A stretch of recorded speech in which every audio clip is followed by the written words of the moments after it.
We bring you the latest updates from the Pna Newsroom. The 82-member Philippine Interagency Humanitarian Contingent in Turkey, or PAIHC, is expected to arrive home tonight. The Office of the Civil Defense said the contingent will be arriving from the quake-torn country at around 10 p.m. at the Ninoy Aquino International Airport Terminal 3. Before its departure, the Philippine Emergency Medical Assistance Team treated 1,022 patients in Turkey's southeastern city of Adıyaman from February 11 to 24. Meanwhile, the Urban Search and Rescue Team retrieved 6 bodies and assessed 36 buildings from February 10 to 15. The OCT said Ankara will no longer accept a second contingent from Manila to help in the aftermath of the magnitude 7.8 earthquake that rocked the country last February. The Turkish government, however, said the Philippines may still send or donate non-food items. The Philippine National Police is looking to recruit more personnel in order to better serve the country's growing population. The proposal came out in a meeting with PNP Chief General Rodolfo Azurin Jr., Interior Secretary Benur Abalos, and House Speaker Martin Romualdez on Monday. The PNP currently has about 227,000 cops, securing the country's 110 million population. This year, the PNP is only authorized to get 1,000 recruits, much lower than the 4,000 recruits hired in 2022. Aside from additional manpower, the PNP is looking to beef up its technology and equipment. Meanwhile, Abalos and Azurin told Romualdez that despite the high-profile crimes against local officials that occurred recently, the overall crime rate relatively went down. The country's crime rate has dropped by 19.4% from January to February 25 this year as compared to the same period in 2022. The Philippine National Railways may halt its operations for 5 years starting this May. PNR General Manager Jeremy Regino said this is to give way to the construction of the North to South Commuter Railway project. The first segment will be closed is from Alabang Station to Calamba Station. In October, the Tutuban to Bikutan or Tutuban to Alabang segments will be closed down, along with the segment in Governor Pascual from Malabon to Tutuban. The temporary closure of a PNR station is expected to affect around 30,000 commuters. However, Regino clarifies that the dates for the pause in operations may still be moved.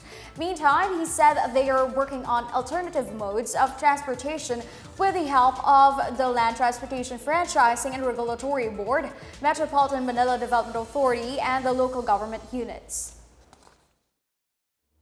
Baguio City's recently concluded Panagbenga Festival was a huge success as it brought in more visitors to the city of Pines. The Department of Tourism said the return of the yearly festival, which had been halted by the pandemic, would greatly boost the local economy in the city. More on this from Marita Wahe.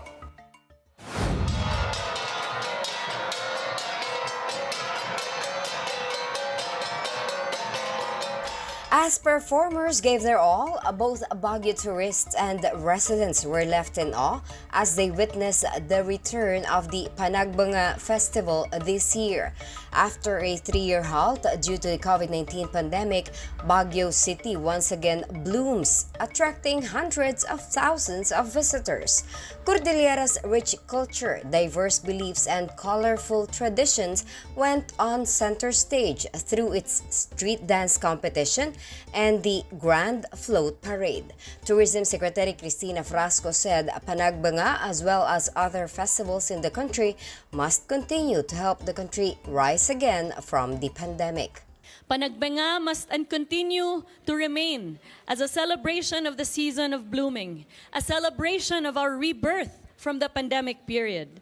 This festival inspires us that despite the dark times await a beautiful and colorful reckoning.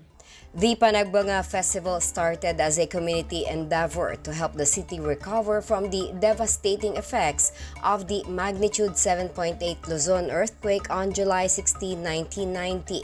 Since its start in 1996, the event has become a major tourism driver in northern Luzon and has evolved into a world-famous celebration. Among DOT's plans is the launching of the Philippine Experience Project to expose tourists not only to destinations but also to the living and cultural traditions. Kasama na doon yung mga festivals, mga pagkain, at iba't ibang aspects of the destination.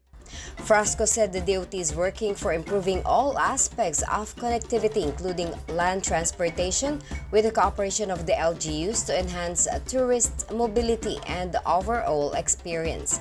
Meanwhile, Senator Amy Marcos, who was in Baguio for the event, said that with the Panagbenga Festival, things are looking up again. Last year, records were made exceeding the 1.7 million tourists to a high of 2.5 million. Inaasahan ko sa taong ito, lalampas na ng 3 milyon ang bibisita. Frasco said that President Ferdinand R. Marcos Jr. himself envisions the tourism transformation of the Philippines.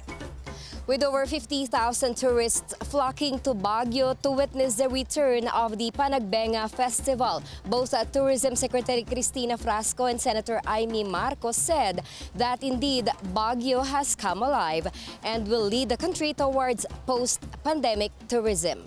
Reporting from Baguio City, I am Marita Muaje for the Pna Newsroom. That's the latest and the biggest stories from the Pna Newsroom. For more news content, visit our webpage or head on to the Philippine News Agency's Facebook and Twitter accounts. We're also shown on the social media pages of the Presidential Communications Office and Radyo Pilipinas RP1. Stay tuned for more news updates. I'm Stephanie Civiliano. We tell stories that inspire change.